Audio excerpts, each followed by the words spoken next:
Chapter number 6 तक। इन पहले 6 chapter, छठा तो प्रैक्टिस क्वेश्चंस है उसके अंदर ऑब्वियसली।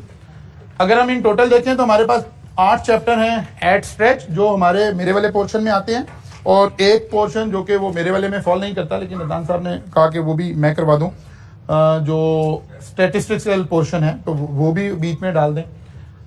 तो हमारे 6 चैप्टर ऑलमोस्ट कंप्लीट होने को जा रहे हैं। आज हम चैप्टर नंबर 5 पर पहुंच गए हैं और छठा चैप्टर इन सारे चैप्टर की प्रैक्टिस क्वेश्चन है। तो कल से हम भी अगले एक वीक हम तकरीबन कल इस वीक की 2 क्लासेस और अगले वीक की 3 क्लासेस हम पहले 5 चैप्टर की पास पेपर, प्रैक्टिस, एग्जाम, क्वेश्चंस, इसके ऊपर सारा फोकस होगा। यही वो सबर आजमा थोड़ा सा काम था कि जाहिर है इन चैप्टर को पढ़े बगैर ये सारा काम नहीं हो सकता था, और हम प्योर थ्योरेटिकल चीजें डिस्कस किए जा रहे थे, तो उससे जाहिर है सब्जेक्ट की थोड़ा सा ये भी हो रही थी कि पता नहीं क्या हो रहा है, कैसे करना है, सवाल कैसे आएगा। तो ये सारी चीजें अब कवर होने जा रही हैं इंशाल्लाह। इनमें से 2 चैप्टर ऐसे हैं जिसमें से कुछ चीजें आपको याद करनी है। चैप्टर नंबर 4 जहां से कोई 3 नंबर 4 नंबर की कोई बात पूछी जा सकती है, एंड सिमिलरली चैप्टर नंबर 5। इसलिए पिछले सारे चैप्टर वो प्योर एप्लीकेशन के चैप्टर हैं, वहां से कोई बात पूछी नहीं जा रही होती, कोई थ्योरेटिकली बात पूछने वाली उसके अंदर है नहीं। अच्छा, सारा फोकस इसी बात पर है। ये पिछले चैप्टर में भी वही बात आ रही थी, यहां भी टेक्नोलॉजी डिस्कस हो रही है, लेकिन a little bit different variant से डिस्कस हो रही है एक्चुअली। इसीलिए ये दोनों चैप्टर वो हैं जहां से हम कह रहे हैं कि कोई सवाल पूछा जा सकता है, बिकॉज ये आज के दौर में किससे रिलेट कर रहे हैं, टेक्नोलॉजी से रिलेट कर रहे हैं। तो यहां हम कह रहे हैं technological disruption and business environment, यानी अब एक लफ्ज, एक टर्म हम यूज करने लगे, और ये दोनों चैप्टर आपने आईकैप की किताब से कर लेने। वैसे तो आप कहीं से भी कर लें, लेकिन वो जो जाहिर हम कई दफा बात डिस्कस कर चुके हैं कि जो बेस्ट स्ट्रेटजी हो सकती है वो आप किताब के खौफ को अपने अंदर से निकाल लें। आप किसी भी नोट्स को भी उठाएंगे तो वो यहीं से कॉपी पेस्ट करके फिर रीअरेंज कर दिया जाता है चीजें। तो व्हाई नॉट हम ओरिजिनल टेक्स्ट पर ही चले जाएं, ताकि जहां से एग्जामिनर ने चीजें पिक करनी है। तो सबसे पहले जी एक कॉन्सेप्ट आ रहा है कि डिसरप्टिव टेक्नोलॉजी से मुराद क्या है। Is an invention that significantly alter the way consumer industries. क्या बात लिखी हुई है, वो कह रहे हैं ये ऐसी टेक्नोलॉजी है। डिसरप्टिव टेक्नोलॉजी से मुराद हमारी क्या है, ऐसी टेक्नोलॉजी जो किसी कारोबार के अंदाज को बदल दे, उसके तरीके को बदल दे, इसका या कस्टमर का या कंज्यूमर का या इंडस्ट्री का या प्रोसेस का या ऑपरेशन का। यानी जब टेक्नोलॉजी आए तो ऑब्वियसली अगर वो जरा सिग्निफिकेंट इंपैक्ट लाई है टेक्नोलॉजी, तो वो क्या करेगी, उस बिजनेस के प्रोटोकॉल्स को चेंज कर देगी। उस बिजनेस जैसे कन्वेंशनली वो बिजनेस हो रहा था उससे निकलकर वो एक नए तरीके से होना शुरू हो जाएगा। ठीक है ना। This is called disruptive technology, means ऐसा टेक्नोलॉजी का इंपैक्ट जो इतना मटेरियल हो, इतना ज्यादा हो कि वहां जो नॉर्म्स ऑफ द बिजनेस हैं वो चेंज हो जाए, इसको हम कह रहे हैं डिसरप्टिव टेक्नोलॉजी। मसलन बहुत सारी एग्जांपल्स आएंगी, सारा चैप्टर इसी एग्जांपल से भरा पड़ा है। वो कह रहा है जी जो रिसेंट डेवलपमेंट हुई है ई बिजनेसेस के अंदर, इंटरनेट के अंदर, बाकी चीजों के अंदर, उसने क्या किया है, या हमारे पास जीपीएस सिस्टम आ गए। अब ये उबर क्रीम का सारा बिजनेस क्यों आया, इस जीपीएस की वजह से आया। अगर आपकी लोकेशन ऐसे हर बंदे की लोकेशन ट्रेस ना हो सकती हो तो फिर तो ये उबर और क्रीम का बिजनेस नहीं हो सकता था। इसका मतलब है इस जीपीएस सिस्टम ने क्या किया है, एज अ डिसरप्टिव टेक्नोलॉजी काम किया है कि नॉर्म्स चेंज हो गए हैं। अब क्या नॉर्म्स थे जी, जब उबर क्रीम नहीं था तो नॉर्म क्या थे, आप पैदल ट्रेवल करके किसी स्टॉप पे जाते थे जहां से आपको कैब मिल जाए। चेंज क्या आई, जीपीएस आया, आपकी लोकेशन आइडेंटिफाई होना शुरू हुई, और कह रहे आप क्यों आ रहे हैं, आपको तो असल में राइड चाहिए, तो हम आते हैं ना आपके पास। चेंज हो गया, सारा बिजनेस क्या हो गया, चेंज हो गया। अब वो दौर आपने देखा था कि जनाब, चले और ज्यादा पुराने दौर से शुरू करते हैं कि मूवीज देखनी शुरू कर दी तो वीसीआर आ गया, वो एक ट्रेडिशनल शॉप आ गई जहां से जो है वो फिल्म किराए पर मिला करती थी, फिर सीडीज आ गई, फिर ये हो गया, फिर करते करते करते फिर पिछले 4-5 साल में चले जाएं तो लोगों ने कहा यार नहीं मूवी डाउनलोड कर लेते हैं यार, फलां साइट से जो भी लेटेस्ट मूवीज हैं वो डाउनलोड हो जाती है, ये हो जाता है वो। आज लोग कहते हैं भाई मैं डाउनलोड क्यों कर लूँ भाई, मेरे पास इतनी स्पेस तो नहीं है, इतनी कैपेसिटी तो नहीं है, मैं इतना टाइम लगाऊं पहले डाउनलोड करना है। नेटफ्लिक्स ने आके एक बिल्कुल नई दुनिया का आगाज कर दिया इस वाली इंडस्ट्री के अंदर। हर वो शोबा जहां टेक्नोलॉजी आई और उसके नॉर्म्स के अंदर चेंज आ गई, हम उसको क्या कह रहे हैं, डिसरप्टिव टेक्नोलॉजी कह रहे हैं। अच्छा जी, मसलन इसमें 2-3-4 टेक्नोलॉजीज का ज्यादा जिक्र हो रहा है। एक तो यही जीपीएस की वजह से बहुत सारे इंपैक्ट आए, उसका जिक्र आपके इसके अंदर आपको नजर आएगा। फिर ई कॉमर्स का जिक्र नजर आएगा, इसकी वजह से बहुत सारी चीजें चेंज हो गई, इसका जिक्र नजर आएगा। फिर वो क्रिप्टो करेंसी, उसको हम ब्लॉकचेन बोलते हैं, उसका जिक्र नजर आएगा कि यार ब्लॉकचेन की वजह से एक नई दुनिया आगाज हो गई, एक नया वो हो गया।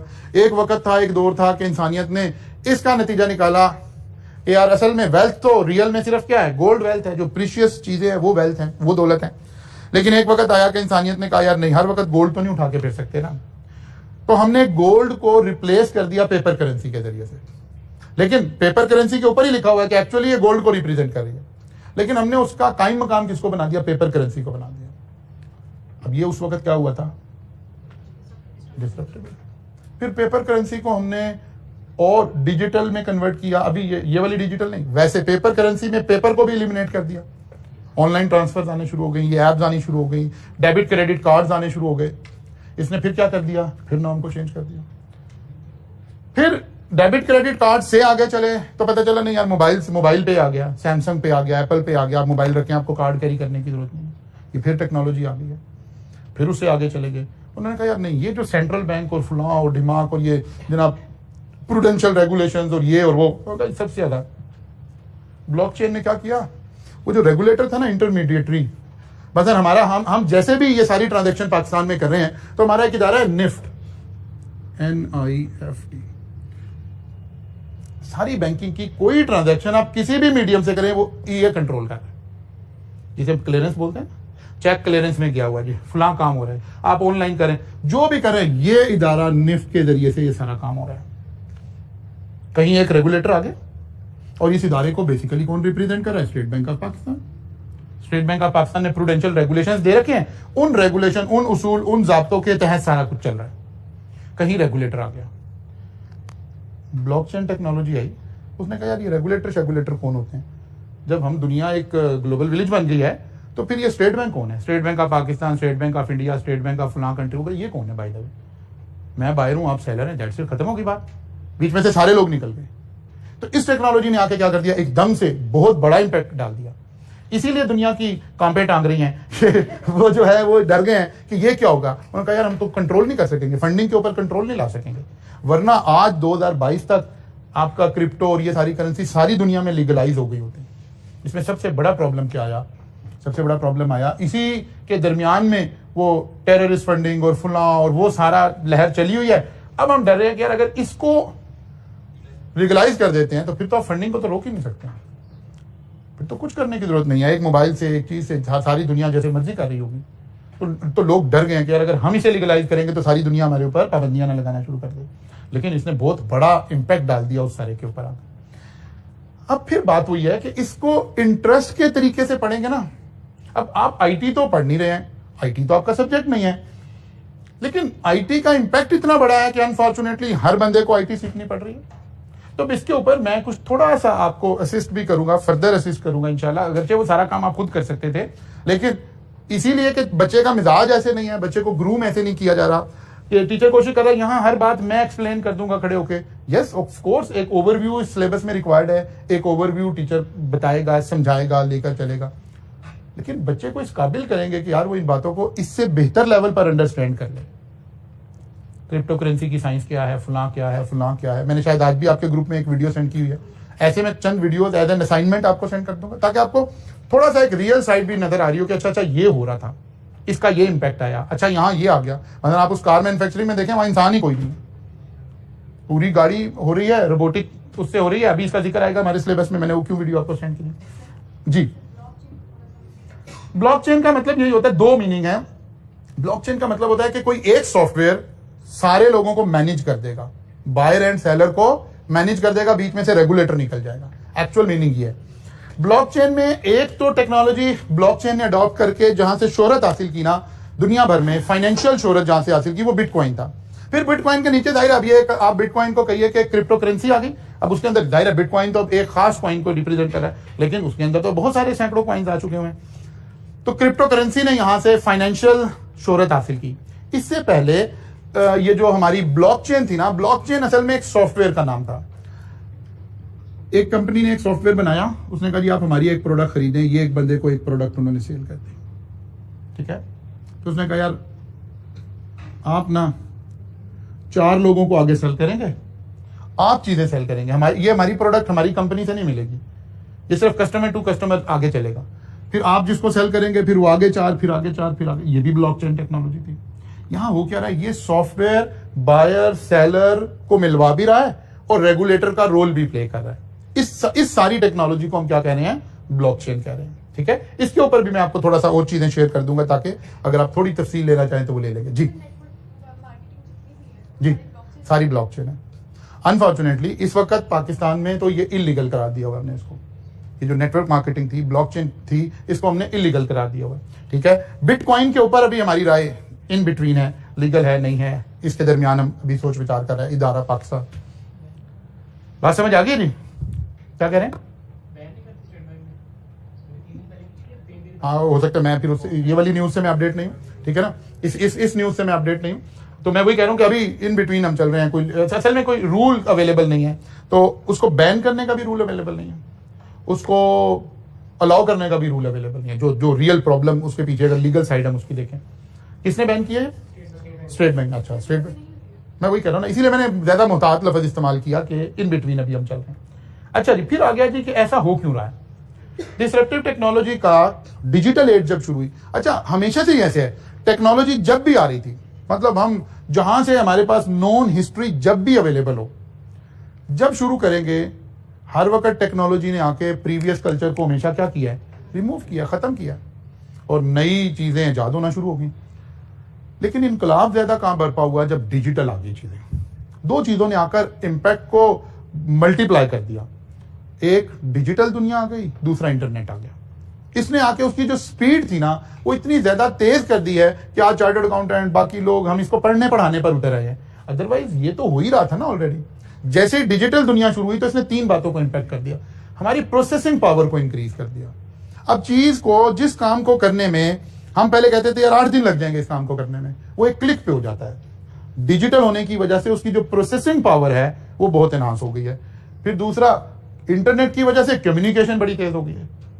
तीसरी, पता, ये दोनों चीजें आ जाती, लेकिन अगर स्टोरेज कैपेसिटी इंक्रीज ना होती तो तब भी थोड़ा बंद बंदा रहता, इतना इनकलाब इतनी तेजी से ना आता। एक शख्स की सारी जिंदगी का डेटा, उसकी सारी जिंदगी की मेहनत उसकी एक यूएसबी के अंदर आ जाती है। हाँ ये वैसी सी यूएसबी है, ठीक है ना। एक ऑथर की सारी जिंदगी की बातें वो एक यूएसबी फिल नहीं हो सकती उससे।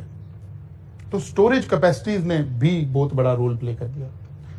इन तीन चीजों ने आकर टेक्नोलॉजी का जो इम्पैक्ट है वो इतना विजिबल करना शुरू कर दिया कि आज हम खड़े होकर रोज ये बहस कर रहे होते हैं कि सर सीए का क्या बनेगा, लोग तो कह रहे हैं 2000 फलां के बाद सीए की जरूरत नहीं होगी, फलां वो एक्सपर्ट सिस्टम उनकी वजह से, आर्टिफिशियल इंटेलिजेंस की वजह से, मशीन लर्निंग की वजह से, ये जो दो नए शोबे आ रहे हैं ना, आर्टिफिशियल इंटेलिजेंस, मशीन लर्निंग, इन्होंने आकर ये सोचने पर मजबूर कर दिया है कि यार हम तो पहले सोच रहे थे कि ठीक है मशीनें काम तो करेंगी, लेकिन ये वाले काम थोड़े कर लेंगी कि बिल्कुल एज अ ह्यूमन बीइंग हमारी सारी चीजों को रिप्लेस कर देगी। तो वही मैंने आपको इसीलिए BMW की मैन्युफैक्चरिंग वाली वीडियो सेंड की है कि आप देखिए, कार मैन्युफैक्चरिंग एक बड़ा टिपिकल और बड़ा एक कॉम्प्लेक्स प्रोसेस है। फिर उसके अंदर बड़े लेबर से रिलेटेड काम भी थे, पेंट वाला पेंट कर रहा था, फलां काम हो रहा था, फलां काम हो रहा था। आप देखिए वो सारा कुछ मशीन हो गया, पूरी गाड़ी की मैन्युफैक्चरिंग रोबोटिक्स पे चली गई। इसको हम कह रहे हैं मशीन लर्निंग।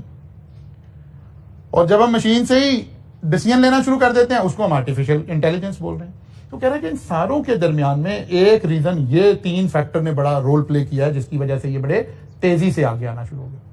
फिर उसने कहा इन तीनों को अलग अलग थोड़ा थोड़ा सा एक्सप्लेन कर दिया। इंटरनेट आ गया जी, वो अच्छा ICAP का ख्याल है, अब आपको यही नहीं पता होगा कि इंटरनेट क्या है, तो ये बताया जाए कि जनाब इंटरनेट एक ऐसा जरिया है जो हमें कम्युनिकेशन करने के तरीके बताता है और उससे ये फायदा हुआ, अब हम यूरोप में बैठे हों तो फलां हो तो दिमाग को, तो कुछ ऐसी सी बड़ी लेटेस्ट बातें लिखी हुई हैं। फिर उसके बाद कुछ नीचे और ई-कॉमर्स का जिक्र आ गया। ई-कॉमर्स से क्या मुराद है जी? ऑनलाइन सारे हमारे, ठीक है ना। ई-कॉमर्स का कॉन्सेप्ट आ गया, लाइक ई-बिजनेसेस शुरू हो गए। शुरू में लोगों ने कहा यार ये कैसे हो सकता है, हम घर बैठे चीजें खरीदेंगे, चीजें तो खराब आ जाएंगी, क्वालिटी कौन देखेगा, फला कौन करेगा, फला। ये सब वही बिहेवियर है जो कुछ भी करेंगे तो अल्लाह ने इंसान को ऐसे ही बनाया है, वो चेंज को रेजिस्ट करता है, ठीक है ना। ये इंसानी बिहेवियर है कि वो चेंज को रेजिस्ट करता है। होना तो इसके बिल्कुल उल्टा ही है। जो इनोवेटिव लोग हैं, जो फ्लेक्सिबल लोग हैं, वो हमेशा चेंज को वेलकम करते हैं, लेकिन इंसानी बिहेवियर यह है कि वो चेंज को रेजिस्ट कर रहा होता है। तो शुरू में हमें ऐसा ही लगा, लेकिन बाद में पता चला कि नहीं यार, कंपनीज का तो बड़ा मेन बिजनेस ई-बिजनेसेस पे चला गया है।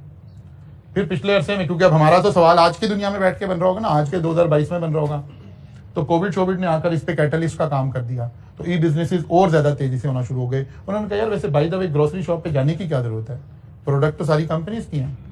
एक मोबाइल अगर आपने सोच लिया है कि मैंने फलां कंपनी का फलां मोबाइल लेना है, तो वाई एफी सेंटर क्यों जाना है, अभी वो मेरे पास क्यों ना है। तो ये कल्चर, ये सारा नॉर्म फिर चेंज होना शुरू हो गया और चीजें क्विकली स्विच करके उस तरफ चली गई। तो उसने कहा यार अच्छा ई कॉमर्स को एक शक्ल हमने और दे ली, हमने उसका नाम एम कॉमर्स रख दिया। एम कॉमर्स का मतलब था वही ई कॉमर्स जब हम मोबाइल से कर रहे हैं। ई कॉमर्स का कॉन्सेप्ट आ गया कि आप वही काम कर रहे हैं सारा कुछ, लेकिन शायद लैपटॉप से, डेस्कटॉप से, कहीं और से कर रहे हैं। अब क्योंकि हम सारा काम इस वक्त तो मोबाइल रह गया आपके हाथ में, तो उन्होंने कहा यार इसका नाम भी चेंज करके क्या कर दिया, एम कॉमर्स कर दिया। उन्होंने कहा जी ये इनकलाब 1980 से शुरू हुआ जब मोबाइल फोन आने शुरू हुए, लेकिन जाहिर है 1980 में इसकी बुनियाद रखी जा रही थी। मैंने एक न्यूज आपसे पिछले उसमें एक शेयर की थी कि जी बहुत जल्द वो दौर आ गया, ये इन्हीं सालों की न्यूज लेंगे कि जी जब हम मोबाइल को, फोन को अपने पॉकेट में कैरी करेंगे। ये उस वक्त का बहुत बड़ा क्या था, डिसरप्टिव टेक्नोलॉजी, कि जनाब मैं जहां आऊंगा मुझे कॉल वहीं मिल जाएगी। कहते अच्छा ये कैसे हो सकता है, फिर पता चला नहीं ये तो फिर आहिस्ता सारा कुछ चेंज होते इस एक मोबाइल ने सारा कुछ कैप्चर कर लिया। तो जो ई कॉमर्स वाले वो सारे काम जो हम मोबाइल से कर रहे हैं उसका नाम हमने क्या कर दिया, एम कॉमर्स कर दिया, मींस मोबाइल कॉमर्स हो गया। तो उसने कहा जनाब सोशल नेटवर्क्स ने आकर एक और नया काम शुरू कर दिया। सोशल नेटवर्क आए तो हमें बहुत सारी और चीजों की जरूरत का पता चला और बहुत सारी हमारी नीड्स और क्रिएट होना शुरू हुई। 2000 से ऑनवर्ड की बातें हुई, अब ये कोई तकरीबन पिछले 20-22 सालों की बात होने लगी है कि 2000 से ऑनवर्ड ये सारी टेक्नोलॉजी ने चेंज आना शुरू हुई, सोशल नेटवर्क्स आने शुरू हुए, फेसबुक आ गया, फलां आ गया और इन्होंने आकर एक कुरान में चा दिया। पता चला यार एक मसला और क्रिएट हो गया है कि मैं चाहता हूं कि राइज में कोई बच्चा गूगल पे जाता है तो गूगल पे जाकर उसने सर्च करना है कि यार मैं सीए करना चाहता हूं। उसने लफ्ज़ सीए लिखा, एंटर किया, तो अब गूगल ने तो आपको पता है कई लाख साइट्स उसको फौरन with in less than a second उसको बतानी है। अब एक नई दौड़ शुरू हुई, क्या जी, कि भाई नाम किसका पहले आएगा। तो क्या आ गया जी, सर्च इंजन ऑप्टिमाइजेशन, एसईओ एक अलग से साइंस बन गई। उन्होंने कहा यार आप हमें बताएं, ये अलग से लोग हैं, ये अलग से एल्गोरिदम्स हैं, कुछ लोग इसकी सर्विसेज प्रोवाइड करते हैं, आपकी कंपनी में आते हैं, आपको अप्रोच करते हैं, वो कहते हैं जनाब हम आपकी कंपनी को पहली 3-4 कंपनीज में शामिल करवाएंगे, आप हमें दें, लेकिन इसके ऊपर कंटिन्यूसली काम करना पड़ेगा, कंटिन्यूसली कमांड्स लगानी पड़ेगी, कंटिन्यूसली चीजें ऐसे रखनी पड़ेंगी, उसके अंदर एल्गोरिदम दूसरा यूज करने पड़ेंगे, ताकि पता चले ना जब आप आज कुछ भी जरा सर्च करके देखिएगा तो वो आपको जो साइट्स बता रहा होगा वो कई लाख बता रहा होगा कि जी 1 लाख ऑप्शन है आपके पास। अब उन 1 लाख में से पहली 3-4 ही देखोगे ना, अब उसमें आने की दौड़ शुरू हो गई। तो उसने कहा जनाब यहां से एक और नई दौर आ गया, सर्च इंजन ऑप्टिमाइजेशन आ गया, फेसबुक एड्स का कॉन्सेप्ट आना शुरू हो गया, गूगल एड्स का कॉन्सेप्ट आना शुरू हो गया, वेबसाइट्स के ऊपर बैनर्स और वो लगने शुरू हो गए। यानी वो जो एडवर्टीजमेंट का कल्चर था उस सारे नॉर्म्स ने स्विच करना शुरू कर दिया। मुझे याद है 2007 से लेकर ईयर 2007 से लेकर गुड 2015 तक ये सारे कॉलेजेस, हम मतलब अपने सेक्टर से अगर एग्जांपल लें, इन सारे कॉलेजेस का जो मेन अखबार होते थे ना उनके साथ कांटेक्ट होता था, और जो आपकी एडवर्टाइजिंग एजेंसी होती थी उसको हम कहते थे आज भी कभी, अब तो खैर अखबार की शक्ल देखिए अरसा हो जाता है, ठीक है ना, तो वो जंग अखबार पे page number 3 is the most appropriate place के जहां आप एडवर्टाइज करते थे, या फ्रंट पेज वो ज्यादा महंगा होता था, पेज नंबर 3 ताकि अखबार पलटें तो सबको पता है कि यहां मेन ऐड आ रही है।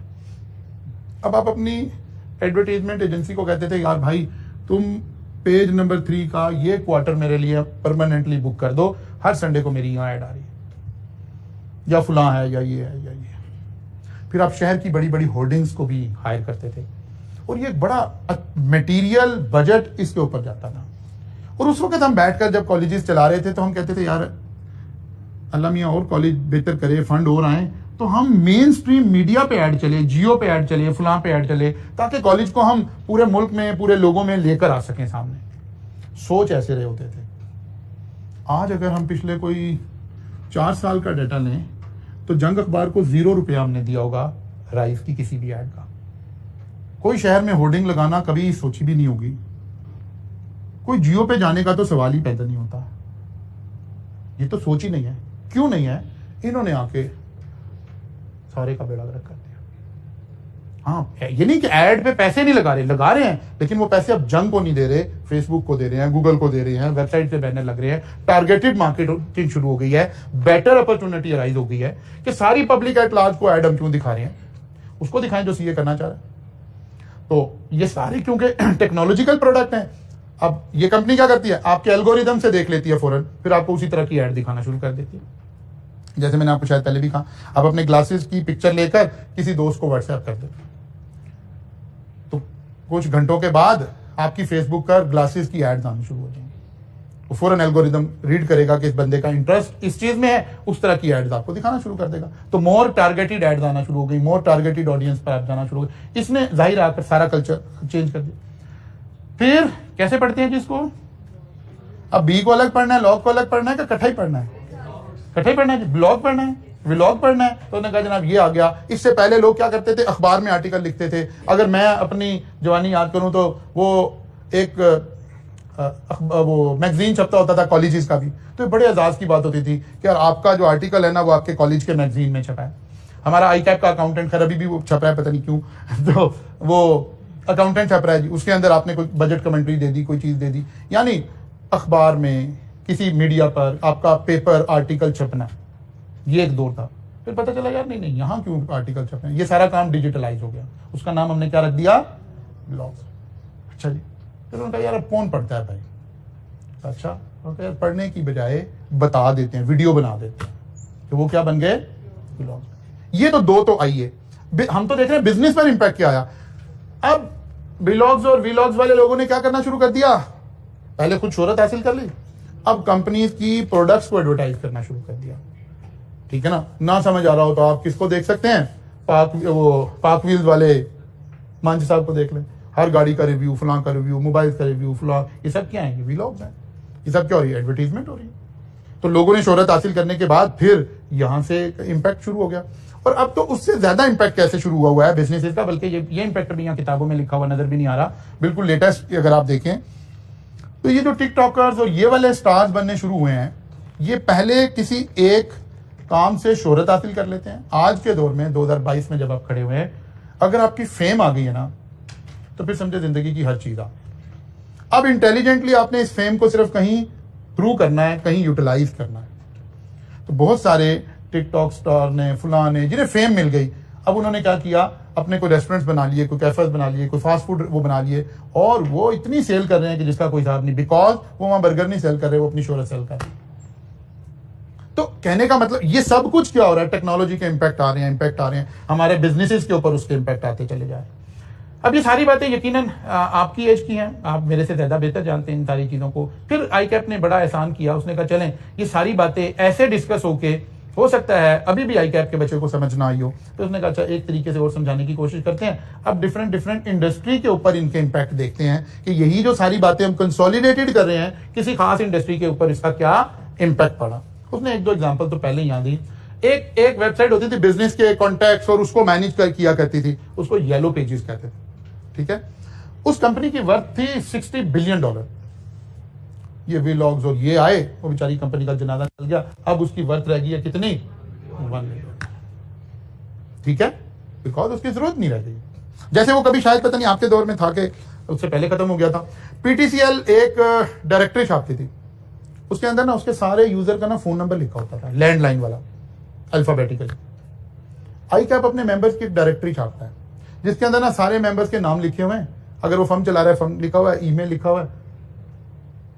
कहां गई वो सारी चीजें, खत्म हो गई, कहीं उनकी जरूरत ही नहीं रह गई है। एक मोबाइल ने आकर हर चीज डिजिटलाइज हो गई है, हर चीज वहां से मिल जाएगी, वहां से कौन ढूंढेगा। या 17 की एक ऑप्शन अभी भी खैर वो सर्विस है 17, क्या 17 पे कॉल करें और किसी बंदे का लैंडलाइन का नंबर उससे पूछ लें।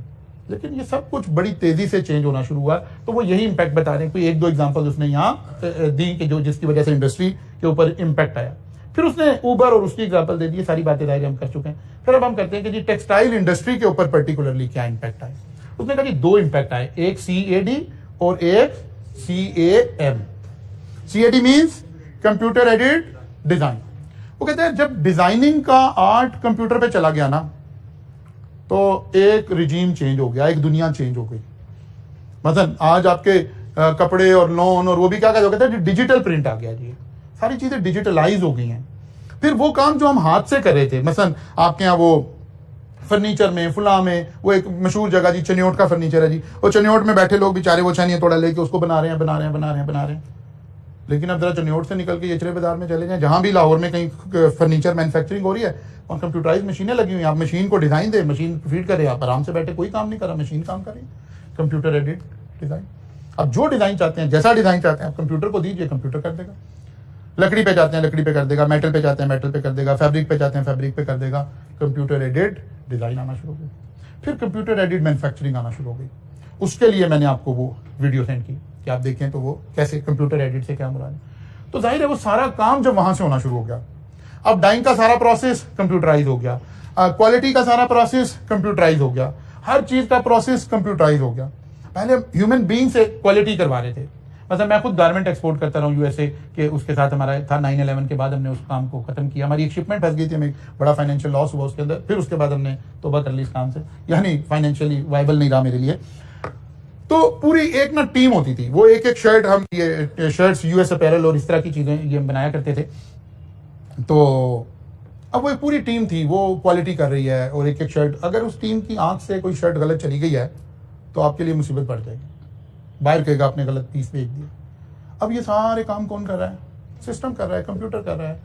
कंप्यूटर को आपने वेरिएबल बता रखे हैं, वो उन वेरिएबल्स की बेस पर उसको किए जा रहा है। तो पूरा टेक्सटाइल सेक्टर के हमारे सारे नॉर्म्स क्या हो गए हैं, चेंज हो गए हैं, ठीक है। तो मेजर इंपैक्ट हमारा टेक्सटाइल इंडस्ट्री के ऊपर हमें नजर आएगा। फिर उसने कहा जी और किस इंडस्ट्री की बात करें, फिर उसने स्पोर्ट्स के ऊपर थोड़ी सी बात की कि वो नाइकी ने ड्राई फिट के नाम से एक वो देने शुरू किए, गारमेंट्स देने शुरू किए, क्योंकि जब आप स्पोर्ट्स कर रहे हैं तो आपको जो पसीना आ रहा है, अब बॉडी अगर आपकी स्वेट हो रही है तो उसको करने के लिए टेक्नोलॉजिकल प्रोडक्ट उन्होंने इंट्रोड्यूस की। इस तरह की छोटी छोटी सी बातें आपको यहाँ नजर आएंगी। फिर और मेजर इंडस्ट्री के ऊपर आए तो हमें ये तो भी वही चल रहा है। फिर आ गया जनाब सोलर एनर्जी और इसके ऊपर रिन्यूएबल एनर्जी के ऊपर। ये इंपॉर्टेंट हो सकता है बिकॉज ये बिल्कुल आजकल की लेटेस्ट बात हो रही है कि यहाँ इंपैक्ट क्या हुआ, सोलर पैनल्स आने शुरू हुए, आपने सोलर से अपनी बिजली बनानी शुरू कर दी, लेकिन अभी कोई बहुत बड़ा इंकलाब नहीं आया। फिर इसमें टेक्नोलॉजी कूदी, उसने कहा यार नहीं ऐसे नहीं, ऐसे थोड़े मजा आ रहा है। उसने कहा यार आप ऐसा करें, आप सोलर पैनल लगाएं। आप सोलर पैनल लगाते हैं तो दो बड़ी कॉस्ट आ रही थी आपके पास, एक उस सारे सिस्टम को लगाने की कॉस्ट और एक बैटरीज लगाने की कॉस्ट। अब बैटरीज ऐसी चीजें थी जो जिसकी कोई लाइफ थी 2 साल 5 साल, तो लोग हेजिटेट कर रहे थे यार अच्छा इतने पैसे लगाएंगे, फिर ये जितना बिल बचा के हम खुश हो रहे होंगे ना, तो 3 साल बाद जब बैटरीज बदलेंगे ना तो उतने पैसे लग जाएंगे। अब उसमें टेक्नोलॉजिकल इंप्रूवमेंट हो रही है। उन्होंने कहा नहीं, आप अब नई तरह का सोलर सिस्टम लगाएं जिसमें बैटरीज कोई नहीं लगी हुई है। आप सोलर सिस्टम लगाएं, पावर जनरेट करें, ये पावर आपने अपने घर में कंज्यूम नहीं करनी। हमने ग्रीन मीटर्स आपको दे दिए हैं, वापडा से ले लें। ये मीटर क्या करेगा, आपकी जितनी सोलर एनर्जी प्रोड्यूस हुई है वो वापडा को सेल कर देगा और आप वापडा से लाइट लेकर कंज्यूम करते रहें। बैटरीज लेने की कोई जरूरत नहीं है। आप सारा दिन बिजली बनाएं, जितने यूनिट बनाए हैं वो वापडा को आपने सेल कर दिया, ये मीटर उसको रिकॉर्ड करता रहेगा। यहां ये टेक्नोलॉजी आ रही है। आपने रोज के 100 यूनिट बनाए, वापडा को सेल कर दिया। हो सकता है आपने आज कंज्यूम 120 कर लियो, तो 20 यूनिट का आपको बिल आ जाएगा। अब ये सोचने की जरूरत ही नहीं है मेरे पास बैकअप कितना है कितना नहीं है। आप डे लाइट में जितनी आपकी रिक्वायरमेंट है उससे ज्यादा यूनिट बनाकर दिन में इतने यूनिट बेच दें, वापडा को सप्लाई कर दें कि रात में जो आपने कंज्यूम करनी है वो भी उसी में कंसिडर हो जाए, तो इफेक्टिवली आपका बिल 0 हो जाएगा। अब सोलर टेक्नोलॉजी को सोचने का अंदाज इस मीटर के बाद चेंज हो गया, क्योंकि वो बैटरीज रिमूव हो गई जो बीच में हमारे कॉन्सेप्ट को डिस्टर्ब कर रही। जी नहीं, बिल्कुल नॉन, आप अब ये बिल्कुल ओपन सीक्रेट हो गया। और एक अच्छा, लोग कहते हैं कि आप खान साहब पे वही करते रहते, तनकीद ही करते थे। एक अच्छा काम ये किया खान साहब की गवर्नमेंट ने, इस मीटर को लेने के लिए ना एक एनओसी चाहिए होता था वापडा से, इन्होंने उसको भी खत्म कर दिया। पहले ये जरूरत थी कि ये मीटर वापडा ही देगा, खान साहब की गवर्नमेंट ने इसको भी खत्म कर दिया। अब ये मीटर मार्केट में ओपन, जो सोलर का काम कर रहे हैं ना जो लोग, वही आपको मीटर भी प्रोवाइड कर देंगे। अब वो एनओसी लेने में जो तकरीबन 6 महीने लग जाते थे, अब वो टाइम 6 महीने से रिड्यूस होकर कोई तकरीबन 60 डेज का प्रोसेस रह गया ये मैक्सिमम। उसको भी अगर आपके थोड़े से ताल्लुकात आप और जल्दी कर लेंगे, इसीलिए तो इसको यहां डिस्कस कर रहे हैं अब हम कि अब सोलर टेक्नोलॉजी बिल्कुल डिफरेंटली बिहेव करने जा रही है। अब आपको यही बात ये सारा यहां पर लिखी हुई है कि ये मीटर्स आ गए, यहां से आप पावर जनरेट भी कर सकते हैं, पावर सेल भी कर सकते हैं, और जितनी आपकी रिक्वायरमेंट है आप उससे डबल रिक्वायरमेंट का सोलर पैनल लगा लें ताकि डे में डबल बिजली प्रोड्यूस हो जाए, फिर आप रात को भी अपनी बिजली यूज करें, आपको बैटरी से बैकअप लेने की अब कोई जरूरत नहीं रही। फिर उसके बाद एक और अच्छा कॉन्सेप्ट जो डिस्कस हो रहा है इस किताब के अंदर, that is internet of things. Internet of things, IoT। Internet का तो लफ्ज सुना है आपने अपने, लेकिन मेरा ख्याल ये लफ्ज पहली दफा सुन रहे होंगे आप। इंटरनेट का तो क्या मतलब था? Connecting people. लोग एक दूसरे से कनेक्ट हो रहे हैं, मैं आप व्हाट्सएप से कनेक्ट हो रहे हैं, ईमेल से कनेक्ट हो रहे हैं, फेसबुक से कनेक्ट हो रहे हैं वाया इंटरनेट। ये एक रिजीम था। जब इंटरनेट पीपल को कनेक्ट कर रही थी, ये एक दौर आ गया। अब वो कह रहे हैं कि नहीं, पिछले 10 सालों के अंदर इंटरनेट ने पीपल्स को नहीं, डिवाइसेस को कनेक्ट करना शुरू कर दिया। Devices are connected with people और devices are connected with devices. पहले इंटरनेट का इस्तेमाल क्या था? मैंने आपको ईमेल करनी है, मैंने आपको व्हाट्सएप कॉल करनी है, मैंने आपको व्हाट्सएप मैसेज भेजना है, मैंने आपको सोशल मीडिया पे फॉलो करना है, ये इंटरनेट का इस्तेमाल था। नहीं, मैं यहां बैठा हूं, मैंने घर का अपना एसी ऑफ करना है, मैं देखा यार ये इतने बज गए, ये बच्चा अभी भी नहीं उठा होगा, इसका एसी बंद कर देता हूं ना, यहां से खुद ही उठ जाएगा। Now this is internet of things. अब चीजें इंटरनेट से कनेक्ट हो गई हैं, फिर चीजें आपस में कनेक्ट हो गई हैं। आप अपने घर का डोर जो है वो अपने मोबाइल से ऑपरेट कर लीजिए, आप अपने घर की मोटर अपने मोबाइल से ऑपरेट कर लीजिए, आप अपनी बाकी की डिवाइसेस को ऑपरेट कर लीजिए। जब हमने, यानी पहले वाईफाई टेक्नोलॉजी आई ना, ये मशीन से मशीन को कम्युनिकेट करवाने में करे, अब हमने इसको इंटरनेट के जरिए से कनेक्ट करना शुरू कर दिया। असल में हो क्या रहा है, जो हम सेंसर्स बना रहे थे ना, मसलन 2 तरह के सेंसर्स हमने बनाए, इसका भी किताब में कहीं जिक्र आपको नजर आएगा। एक सेंसर हमने बनाए जिन्होंने चीजों को सेंस करना शुरू किया, ठीक है, और एक सेंसर बनाए हमने जो वाईफाई, ब्लूटूथ, इंफ्रारेड और इस तरह की चीजें डेवलप होना शुरू। पहले चीजें डेवलप होती हैं, फिर उसकी एप्लीकेशन शुरू हो जाती है इधर उधर। मतलब वाईफाई टेक्नोलॉजी आई, पहले हमने डिवाइसेस में उसको इस्तेमाल किया खाली, फिर हमने देखा कि नहीं यार, ये डिवाइसेस से हम आगे जा सकते हैं। अब हम अपना एसी भी इसके साथ कनेक्ट कर सकते हैं, घर की मोटर भी कर सकते हैं, घर का गेट भी कर सकते हैं, बाकी चीजें भी कर सकते हैं, फिर और बहुत सारा कुछ कर सकते हैं। सिक्योरिटी सिस्टम सारे के सारे इसके साथ अटैच हो सकते हैं। ऐसे ही आपने वॉइस सर्च इंजन आ गया। पहले आप सर्च इंजन टेक्स्ट से यूज कर रहे थे ना, अब आप वॉइस भी रिकॉग्नाइज कर लेते हैं। अब ये अभी हम क्या कहां यूज कर रहे हैं इसको? सर्च इंजन में हम बजाय इसके कि टाइप करें, हम वॉइस से कहें कि ये सर्च हो जाए, हम अपने मोबाइल में वॉइस मैसेज दें और वो इसको अंडरस्टैंड करे, ये काम चल रहा है। अब इंटरनेट ऑफ थिंग्स हमें बता रहा है कि नहीं, जब हम इसको अप्लाई करना शुरू करेंगे ना, तो ये वॉइस की टेक्नोलॉजी कुछ अरसे के बाद कैसे आएगी? ये टेक्नोलॉजी मैं अपने डिवाइसेस में लगा चुका होऊंगा, और मैं रूम में एंटर होऊंगा और मैं कहूंगा एसी ऑन हो जाओ तो ये ऑन हो जाएगा, जाते हुए से कहूंगा ऑफ हो जाओ तो ऑफ हो जाएगा। बिकॉज इंसान ने तो हडरामी की कसम खा ली है ना। अभी पहले हमें एसी खुद बंद करना पड़ रहा था, फिर रिमोट आ गया। मैंने कहा यार क्या बात है, मतलब हमने वो दौर देखा ना कि जनाब मैं सबसे छोटा भी था घर में, तो अब टीवी का चैनल चेंज करना है तो किसकी बारी आनी है? मेरी बारी। अभी तो रिमोट आया नहीं था, उस वक्त तो टीवी के पास जाके चैनल चेंज करना पड़ता था। अच्छा जी चलो जी, जाके मेरी जिम्मेदारी टीवी। फिर जब रिमोट आ गया, मैंने कहा क्या बात है, ये तो उठना ही नहीं पड़ेगा। अब वो रिमोट से आगे वो कहते हैं यार अब रिमोट भी ढूंढना पड़ेगा, ये क्या बकवास है, मोबाइल क्यों नहीं कर रहा? वो कहता है जी यही करना शुरू कर देगा। वो कहते हैं यार मोबाइल अब मैं जेब से निकालूं, ये क्या बात है? उन्होंने कहा अच्छा जनाब आप बोल के कहते हैं फिर भी चेंज हो जाएगा। तो ये इंटरनेट ऑफ थिंग्स का ये कॉन्सेप्ट है कि चीजें मूव कर रही हैं और ऐसे हमने चले जाना है। अच्छा जनाब, और इंटरनेट ऑफ थिंग्स का सबसे अच्छा कॉन्सेप्ट हमारा रिलीजन हमें बताता है कि जब हम जन्नत में चले जाएंगे तो जो ख्वाहिश करेंगे वो सामने हो जाएगा। अभी तो बोलना पड़ रहा है ना, तो इसकी जो इस टेक्नोलॉजी की जो ऑप्टिमम लेवल है वो जन्नत में बताया जा रहा है कि जो आप ख्वाहिश करेंगे वो आपके सामने हो जाएगा। अभी तो हम टाइप कर रहे हैं, लिख रहे हैं, चल रहे हैं, कर रहे हैं, तो अल्लाह बता रहा है कि नहीं जो आप ख्वाहिश करेंगे वो होना शुरू हो जाएगा।